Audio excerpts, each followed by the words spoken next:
हम जानते हैं कि हमारे देश में 3 महत्वपूर्ण पर्वों को मनाई जाती है, जिसमें पहला पर्व जो है जिसका नाम है गणतंत्र दिवस, जिसे हम लोग 26 जनवरी को मनाते हैं।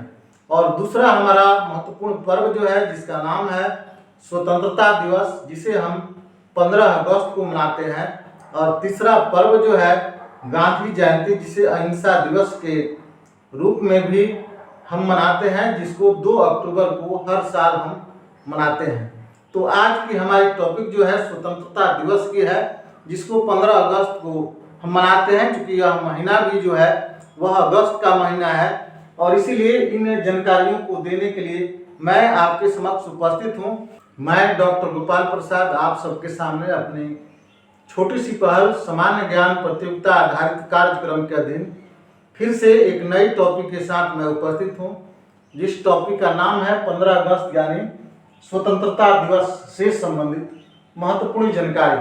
तो सबसे पहले हम देखते हैं कि हमने एक तिरंगा का फोटो हमने बनाया है और नीचे लिखा है मेरा भारत महान।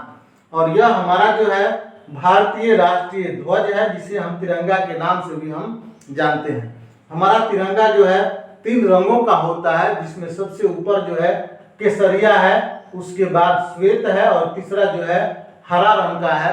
और इसके बीच में जो श्वेत रंग का जो कलर होता है उसमें हमारा एक चक्र होता है, जिसको हम लोग अशोक चक्र के नाम से जानते हैं। और यह अशोक चक्र जो है सारनाथ में जो अशोक के द्वारा जो बनवाई गई जो अशोक स्तंभ जो है, उस अशोक स्तंभ से इस अशोक चक्र को लिया गया है, जिसका यह संदेश है कि जिस तरह हमारे इन अशोक के चक्र में 24 तिलियां हैं और 24 तिलियां हमें यह संदेश देती है कि जिस तरह दिन और रात मिलके 24 घंटे होते हैं, उसी तरह हमें भी इस 24 तिलियों से यह संदेश लेना चाहिए कि हमें अपने कर्तव्य पथ पर 24 घंटे आगे बढ़नी चाहिए। आगे बढ़ने की बात सोचनी चाहिए, एक एक कदम आगे बढ़ानी चाहिए, जिससे हम उन्नति कर सकें, हमारा देश उन्नति कर सके।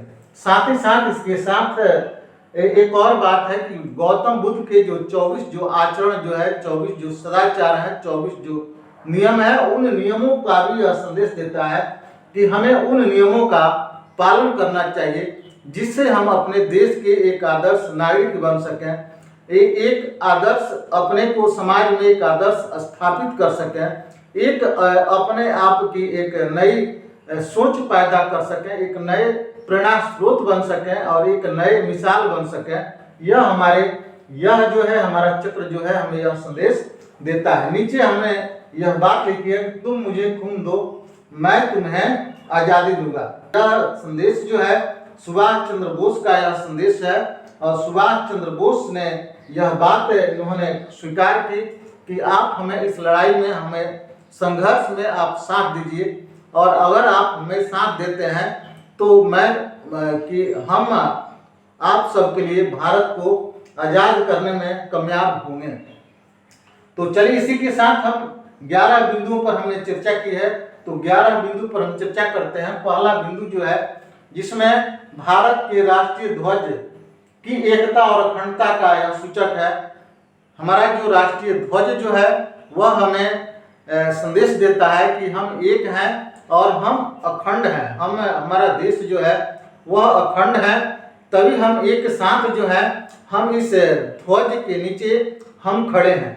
और जब भी हम राष्ट्रीय ध्वज झप फहराते हैं तो उस ध्वज के नीचे अनेक धर्मों के लोग जो हैं उस ध्वज को फहराने में अपनी सहभागिता रखते हैं। और इसी का देन है कि हमारा देश जो है आज भी अखंड है।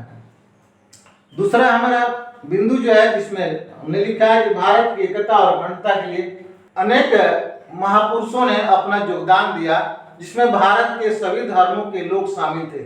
तो हमारा देश एकता और अखंडता का सूचक है, जिसमें हमारे देश के अनेक महापुरुषों ने योगदान दिया। और ये महापुरुष जो थे वे अनेक धर्मों के थे, जिसमें हिंदू, मुस्लिम, सिख और ईसाई, इन धर्मों के लोग जो थे इन्होंने अपना योगदान दिया। और योगदान कैसे दिया, कुछ लोगों ने अपने को धन दिया, कुछ लोगों ने अपने शरीर से संघर्ष किया, कुछ लोगों ने अपनी सोच दी, कुछ लोगों ने अपने इसके लिए कुछ ना कुछ टेक्निक उन्होंने सोचा कि भारत स्वतंत्र हो, और इसको स्वतंत्र कराने में हमारे देश के, चाहे वह किसान हो, चाहे साधु संत हो, चाहे महिलाएं हो, चाहे क्रांतिकारी हो, और चाहे महापुरुष हो, चाहे राजा महाराजाएं हो, चाहे वह वीरांगनाएं नारियां हो, जिन्होंने संघर्ष किया, और सारे लोगों के संघर्ष का प्रतिफल है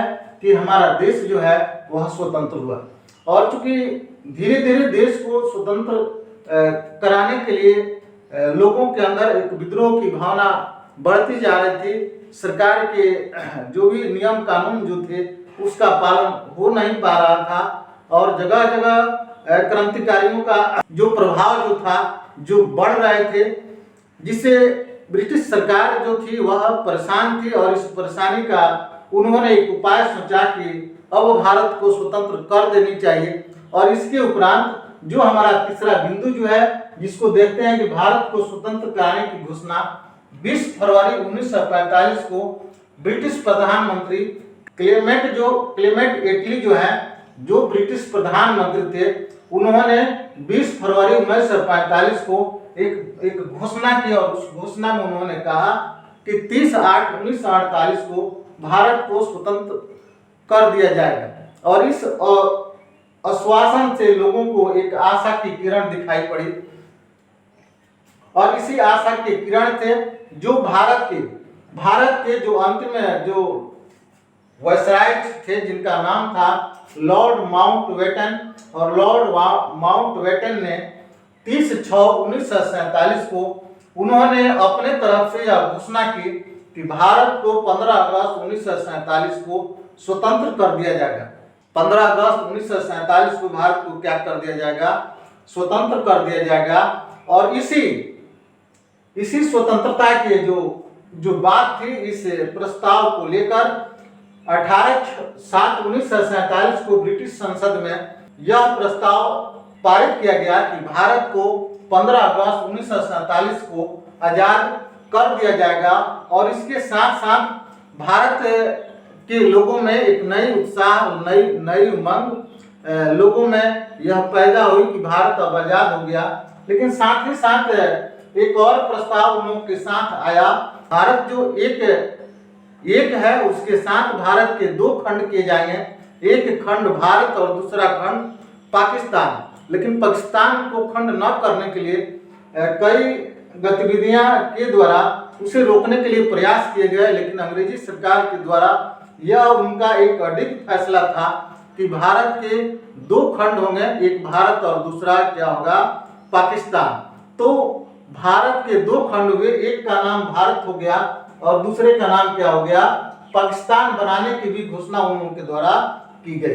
तो भारत को अब स्वतंत्र होने की यह तारीख जो आ चुकी थी कि भारत जो है वह 15 अगस्त 1947 को क्या होगा? आजाद होगा। तो भारत को आजादी की तारीख की वजह से यह सोचा गया कि भारत का एक अपना राष्ट्रीय ध्वज होगा, और इस ध्वज के नीचे स्वतंत्रता के दिन हम सारे धर्मों के लोग एक साथ खड़ा होंगे और अपनी स्वतंत्रता दिवस जो हमें मिली है उसका जश्न हम मनाएंगे। तो इसके लिए इस राष्ट्रीय ध्वज की अभिकल्पना पिगली वेंकैया नंद के द्वारा की गई।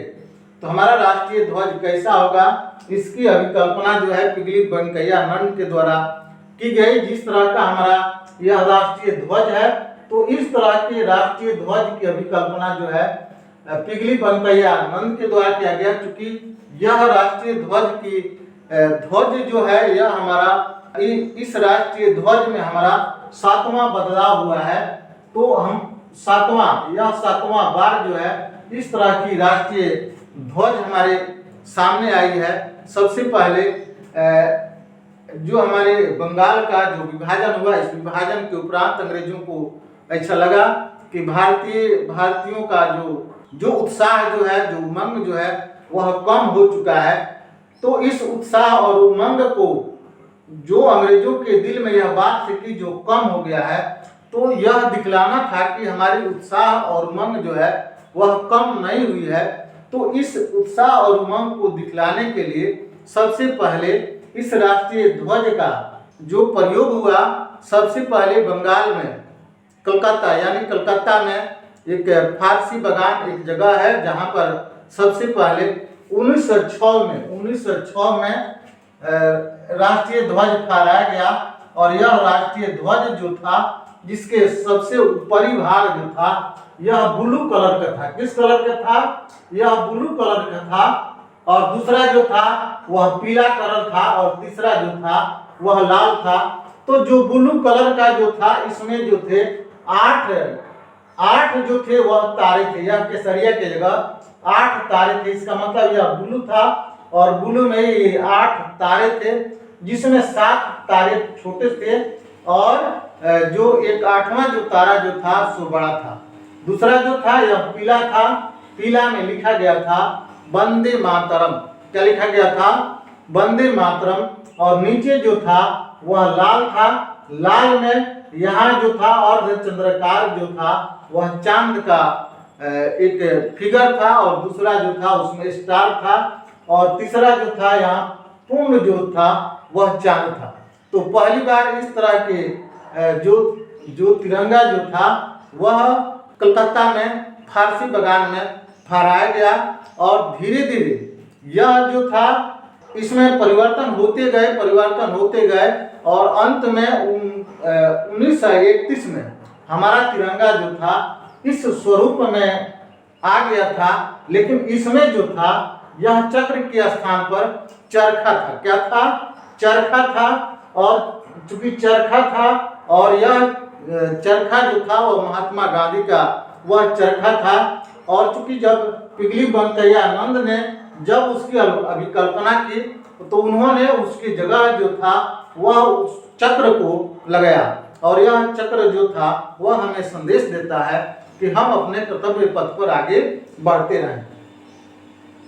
तो हमारा यह जो था वह सातवां इस तिरंगे में बदलाव जो है वह बदलाव करने का काम जो है पिगली वेंकैया आनंद के द्वारा की गई। अगला जो है भारत का जो राष्ट्रीय ध्वज जो है जिसमें चरखे के स्थान पर अशोक चक्र का स्थान दिया गया। हमने बताया कि यहाँ पर चरखा था और चरखा के स्थान पर क्या लाया गया? चक्र, अशोक चक्र लाया गया।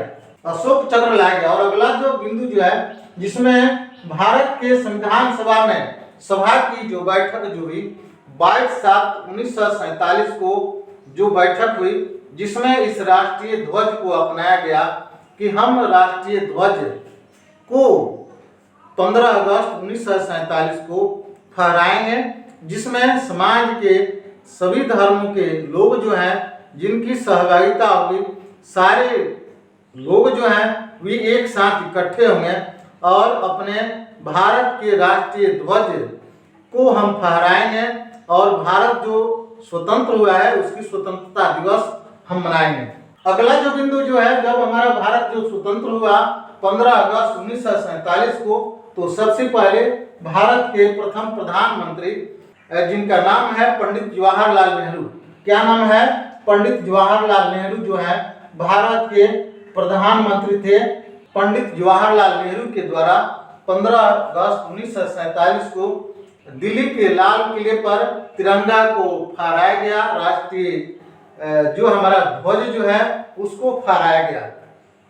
और फहराने के बाद जो हमारी जो अंतिम जो बात जो थी, जो हमारे तिरंगे की मान्यता देने की जो बात थी, वह 15 अगस्त 1947 से लेकर 26 जनवरी 1950 के बीच में अनेक प्रस्ताव लाए गए, बैठक लाए गए और उन प्रस्ताव बैठकों में भारत के लिए इस तरह के तिरंगे ध्वज की मान्यता दी गई कि 15 अगस्त 26 जनवरी को जो हम राष्ट्रीय पर्व मनाते हैं, तो हम इस पर्व को मनाने के लिए राष्ट्रीय ध्वज फहराएंगे और जो भी संस्थाएं हैं उन संस्थाओं के जितने भी कर्मचारी हैं, जितने भी लोग जो हैं उस क्षेत्र के गणमान्य अतिथि हैं, चाहे वह जिस धर्म के हों, जिस संप्रदाय के लोग हों, सारे लोग सम्मिलित होंगे और इस ध्वज को फहराएंगे और साथ ही साथ यह संकल्प लेंगे कि हम मरते दम तक अपने इस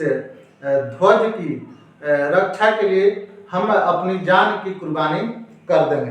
तो नीचे हमने लिखा है कि जब भी भारत की एकता और अखंडता खतरे में पड़े तो हमें अपने आप को इसकी रक्षा के लिए हमें क्या कर देनी चाहिए, अपने आप को बलिदान कर देनी चाहिए। तो चलिए इसी के साथ हम इस कार्यक्रम को विराम देंगे और विराम देते हुए इतना ही कहेंगे कि अगर हमारी यह वीडियो अगर आपको अच्छी लगती है, अगर आप हमारे इस चैनल पर आप अगर नए हैं तो आप हमारे इस चैनल को लाइक, सब्सक्राइब और बेल घंटी जरूर बजाएं। चलिए आप सबको बहुत बहुत धन्यवाद।